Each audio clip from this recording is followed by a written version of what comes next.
as we're preparing for Hanukkah. So again, as Rabbi Yaris pointed out, these shiurim are dedicated by Reese and Rafi Cashman, in memory of Reese's father, as the Thornhill Racha, Martin Paul Solomon, Menashe ben Avraham Yaakov. So the question I'd like to pose to everybody, again, I posted the source sheet in the chat. I'm going to be sharing a screen as well. So that way everyone should be able to follow, no matter which form you happen to be using. Okay, so my question is, why do the princes get a holiday? So for all of you who are confused and don't know what any of those words mean, that's okay, because we're going to explain exactly that. So who are the princes and what holiday am I talking about? So we are celebrating Hanukkah later this week, but it is not the first Hanukkah. The first Hanukkah we had was actually the Chanukat HaMishkan, the dedication of the tabernacle, of the Mishkan, right? God's tent that the Jews had when they were in the desert. So we having spent the entirety of the book of Leviticus, the Vayikra, preparing, and and also some parshat at the end of Shemot, at the end of Exodus as well as having spent the beginning of Bamidbar talking about it too, right? The book of Numbers. So now we're fine, right? So again, we've had all this celebration. Now, finally, after all of this, we have now finished the 8 days of Chanukat HaMishkan, of the completion of the dedication of the temple. And now that's where we are now. And this, in case you're wondering why I was thinking about it, this also happens to be when we were laning on Hanukkah, we were going to be laning from here. We're going to be laning from Parshat Naso but interestingly, we're not going to be laning from the 8 days of the preparatory 7 days and the final 8th day leading up to the leading up to the last day of dedication. Rather, we're going to be talking about not Chanukat HaMishkan, but actually they overlap, and it then becomes there's 12 days dedicated to the Nisi'im, the princes of the Jewish people, one for each tribe, not including Shevet Levi, right? So each of them are going to have their day. But the question that I would like to ask everybody here is, why? What is this holiday, and why did it happen? What are the details? Like, what's going on here? Okay, so for that, everybody please, if you have the source download, that's great. If not, I'm sharing it as well. So I'd like to discuss a little bit about what the Nisi'im are doing and try and understand why do they get a holiday. So on the day that Moshe finished setting up the tabernacle, he anointed and consecrated it and all its furnishing, as well as the altar and its utensils. When he had anointed and consecrated them, the chieftains of Israel, right, the Nisi'im, the princes, the heads of the ancestral houses, namely the chieftains of the tribes who were in charge of enrollment, drew near and brought their offering before Lord. 6 brought carts and 12 oxen, a cart for every 2 chieftains and an ox for each one. When they had brought them before the tabernacle, the Lord said to Moses, accept these from them for use of the service of the tent of meeting and give them to the Levites according to expected services. Okay, so again, I'm going to skip a couple of verses, which says the exact breakdown of who was given to. And then, we skip down to verse 11. So then the Lord said to Moses, let them present their offerings to the offerings dedication of the altar, 1 chieftain each day. So we have each of the chieftains getting their own special day to bring a korban, which is added on to the previous 8 days of celebration we've already had. So the question I would like to ask is, we just saw again the chieftains coming with these wagons, and then all of a sudden each of them are seemingly as a reward for bringing these wagons, they are given a gift. By giving a gift, I mean they are told that they are now going to each have their own special day. To make things even more confusing, so not only are we going to be talking about each person's day, we're going to actually list each and every day and the korban that's given each day. Right, so see how, again, I listed in front of you, we see verses 1 through 11, but the chapter goes on all the way through 89, delineating all of the various offerings that were brought as well as donations brought by the Nisiim, by the princes, over the course of the next 12 days. But my question is, well, when we see from the text, we see they brought 6 wagons and 12 oxen. So no matter how much you want to think that oxen or wagons are worth, they probably would pale in comparison to the overall cost of building the Mishkan. Remember, the Mishkan not only is it made out of were there wood furnishings in terms of its entirety of its structure, it also has a lot of precious metal in terms of the various utensils used. We have the ark itself is made out of hundreds of kilograms of gold. And then there's also the menorah. There's the shulchan, right, for the lechem hapanim. There's the table for the showbreads. There's an altar made of gold. There's a lot of things made out of gold, right, or at least coated in gold throughout. As well as we've also seen throughout. Again, we saw in the Exodus, as well as in Vayikra, the lists of what the Jews have already brought. So why does bringing of 6 wagons and 12 oxen subtly generate a festival? So to this, we have to go back a little bit and see what is happening on this day and when is this day. So what day is this? So I've been telling you, oh, it's the last day of the dedication of the Mishkan, but that's not quite enough information. Let's be a little more precise. So let's look at Rashi. We'll give an exact calendaric date. Okay. So what does Rashi say on the first verse? Right? And it came to pass on that day. So on the day that Moshe finished setting up the Mishkan, on that day, his several constructions and erections of the items came to an end. And what day was he finally done of the 8 days of preparation? It was the new moon, the 1st of Nisan. Okay, so now we're talking about Rosh Chodesh Nisan. Okay, so this is on the date of the 1st of Nisan in the right. So that's the calendaric date we're talking about, when the Mishkan was finished dedicating and when the princes brought their wagons and oxen. But still, this doesn't. So now we have a date, but how is this helping us? So the answer is that once we have that date, there's a lot of other things that happen on this date as well. But I would like to focus in on one particular point. So if we go back to the book of Vayikra, the book of Leviticus, we will see that there's another day that we describe again, what happens on the day of on the 8th day of the construction of the temple. So we see on this 8th day of what do they do? So now we're in source number. We're in source number 3. Oh, sorry about that. We're in source number 3. Okay, so what is this day? So this day is, what is this 8th day? It came to pass on the 8th day of the installation of the priests into their sacred office, and this was the new moon of Nisan, on which the tabernacle was finally erected. So, right? So, okay. So this seemingly is just simply, we have 2 accounts of the first day.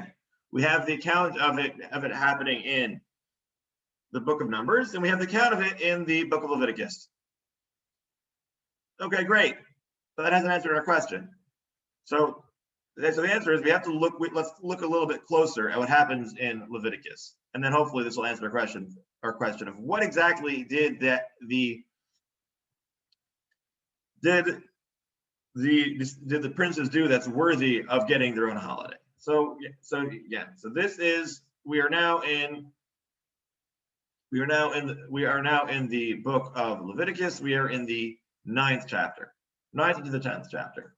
So if you were to open up a Sefer Torah and look inside, whereas we have a breakdown by numbers of chapters, so in the text of the Torah itself, there's a different breakdown.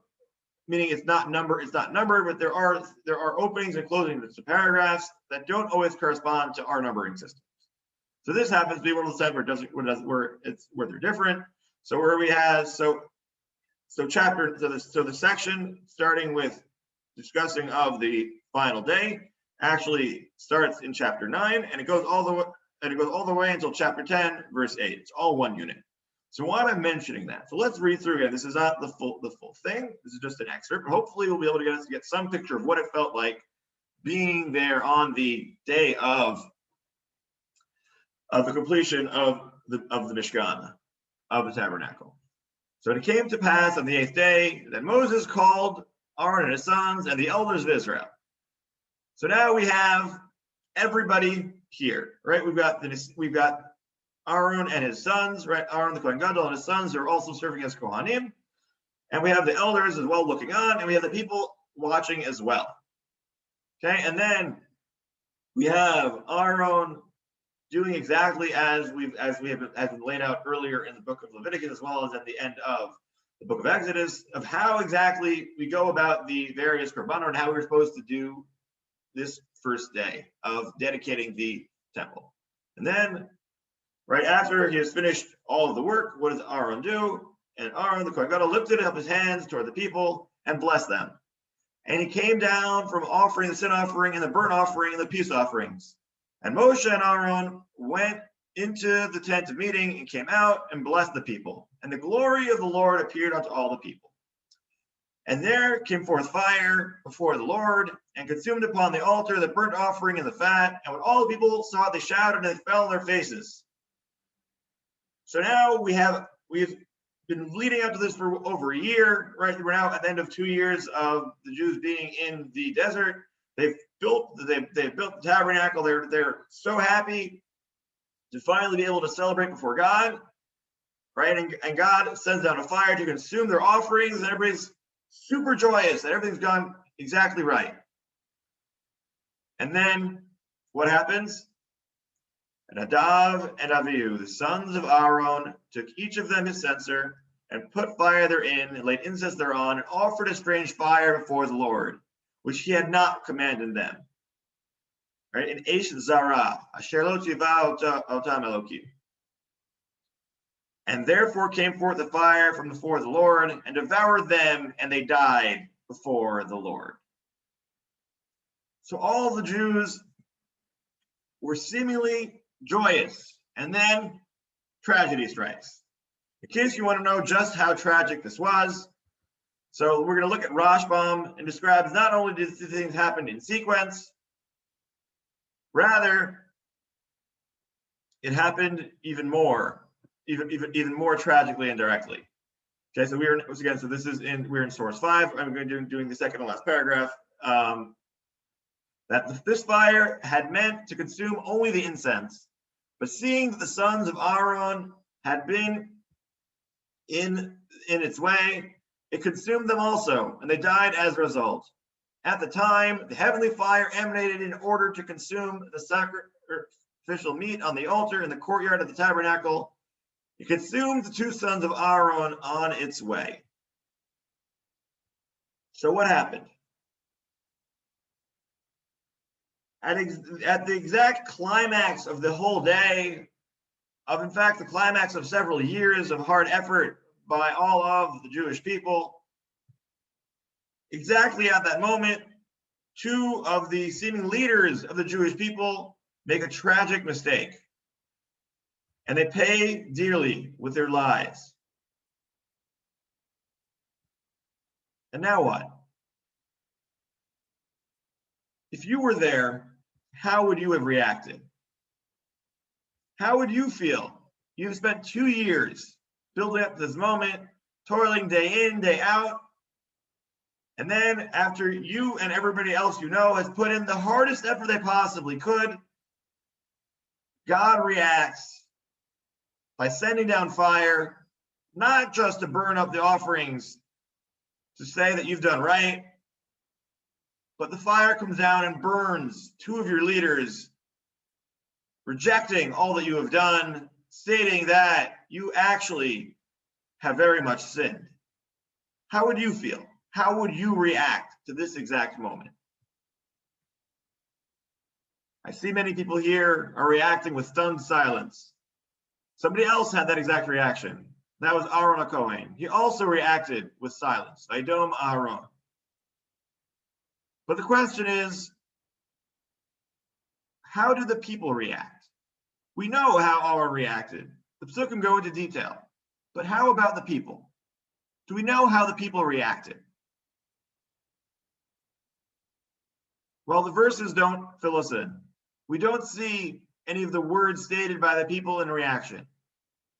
But everybody, please imagine for yourselves, how would you have felt if this had happened to you? How would you react to this?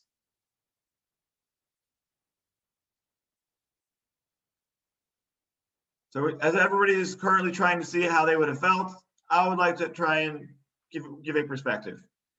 Until now, the Jews have spent the last 2 years in the desert. But before that, when they had left Egypt, what had preceded everything?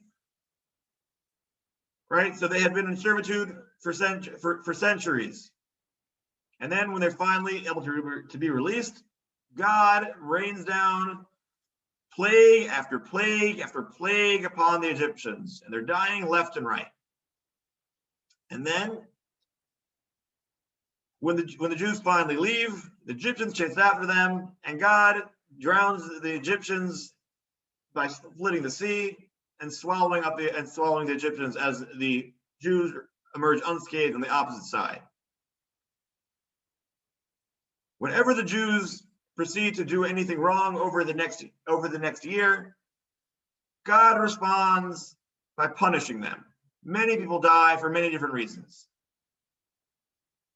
So what would the impression of the Jews be? They thought that they had finally done the right thing.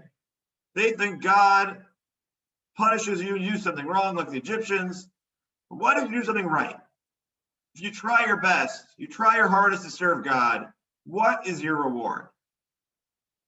Perhaps the way the Jews were feeling was that what is the reward that you get for having done your hardest and tried to do what you thought God wanted?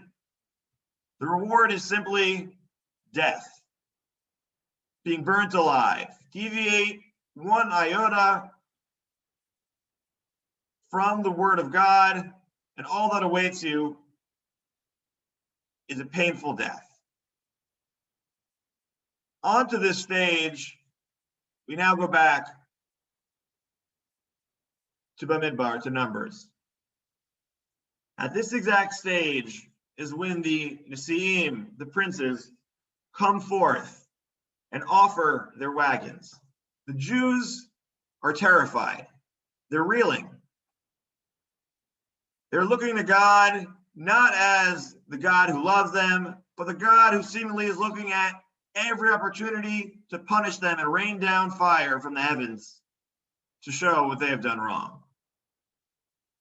And into this field, we have the princes. They come forward with a simple request. We had prepared for this day, and we were hoping that we could add just one little thing to make everybody else's jobs a little bit easier. We know that the Leviim are carrying a very large burden, not just in terms of the risk of their being involved with the temple, but also a physical burden of having to carry this beautiful temple this beautiful tabernacle, this beautiful Mishkan that we have constructed. Would it be possible for us to give them wagons to make their lives easier? By asking this simple question and donating these wagons, the princes are giving the Jewish people an opportunity to see what can be done. What is the proper way, if you'd like to do something a little bit different, how you should do so. They're coming forth before a terrified people and asking something of God. For all we know, and for all the rest of the Jews think, they expect, what is the reaction going to be for stepping forward to something that God didn't explicitly command? All the Jewish people expect the Nesiim, the princes, to be burned on the spot. But what is God's reaction? God's reaction is to tell Moshe, accept their presents, accept the wagons, and accept the oxen. Why? Because what they are doing is more important than everything that we've been doing for the previous 8 days. They are showing their true and honest commitment to serve God, and they're doing it in the most respectful and honest way they possibly can. They're not intruding as Nadav Avihu had, perhaps, according to Chazal, doing so for the sake of their own honor or out of some lack of faith. Rather, they simply want to help. And they're asking God, please, we want to be able to do this. Is it okay? And for that simple act of asking God, saying, God, could we, can we, would it be possible? They merit getting 12 whole days, one for each of them, for simply bringing these wagons and oxen. When the Jewish people were at a turning point, at a crisis point, where everything could have gone downhill, the last 2 years spent could have been wasted. The relationship between Bnei Israel and God may have gone all the way back to square one, if not for the Nesiim stepping up, the princes offering these modest wagons. By doing so, they changed the course of history and allowed for what will later become Chanukah to be able to happen as well. They showed that there is a way to step forth onto the stage of history and to stand up for what you believe in and to show God that we too want to be part of the Beit HaMikdash. We want to be part of the Jewish story. So when we fast forward to well over 1,000 years later, to the time of, let's go roughly 1,000 years later, to the time of the Hasmoneans, when they are looking to dedicate themselves and stand up for God, and when they're choosing the way to title their holiday after they have finished, who do they look to for inspiration? They may look towards their ancestor Aaron and the way that he reacted to tragedy. But more likely, who do they look towards for their inspiration and strength? For people who stood up when it was needed, they look towards the Nesiim. The Nesiim who, even when everybody else was giving up hope and was scared and afraid, they knew that there are certain things worth fighting for. And by doing so, the Nesiim were able to create an entirely different message for us. One not just of dedication to the letter of the law, following exactly as God asks of us, but also there's something else, a way to work on our connection to God. Not just the connection of doing what God has asked, but the way of engaging with God if you wanted to go above and beyond. How can we be closer? Is it possible? Can we ask for more than our current relationship? And the answer to that was an overwhelming yes. And that's why the Nesiim merited to get their holiday of 12 days as opposed to the 8 days that they'd had previously. And now, now again, in the time of the Chashmonayim, they're looking to themselves. They're looking to get another holiday to celebrate yet again. And who is the best example that they have for an additional holiday, specifically about events leading up to the dedication of a temple? In extenuating circumstances, the person you look to are the princes. I see that I have another 3 minutes remaining. So I would like to simply add one point as far as the role of the Kohanim and what they could be in the in our practice, in terms of our ability to go above and beyond. So to that, I would like to point to the blessing of the Kohanim. We say it every single day in the Birkat Torah, in the blessing of the Torah. These are the psukim we quote. We also say them every Friday night when we bless our children. Yorech Hashem v'yishmerecha, Ye'er Hashem panav elecha v'yikunecha, Yisa Hashem panav elecha v'yasem lecha shalom.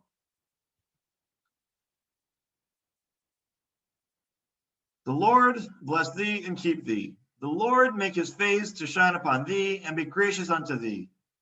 The Lord lift his countenance upon thee and give thee peace.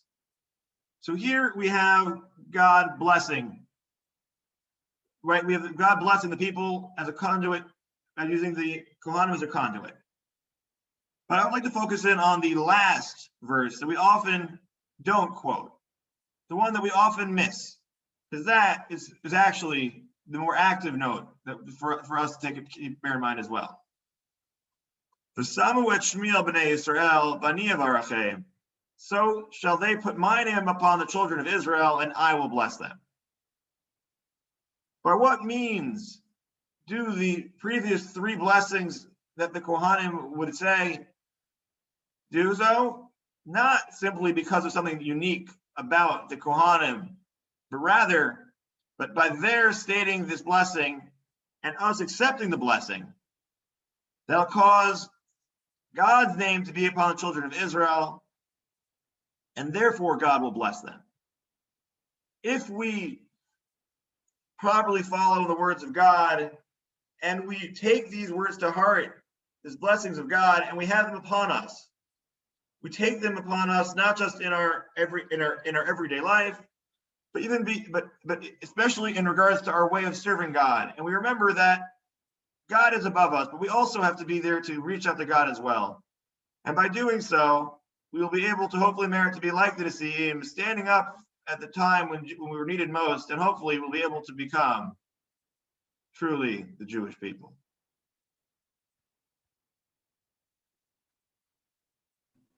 Shkaya, very nice. Good, Rabbi. Okay, let me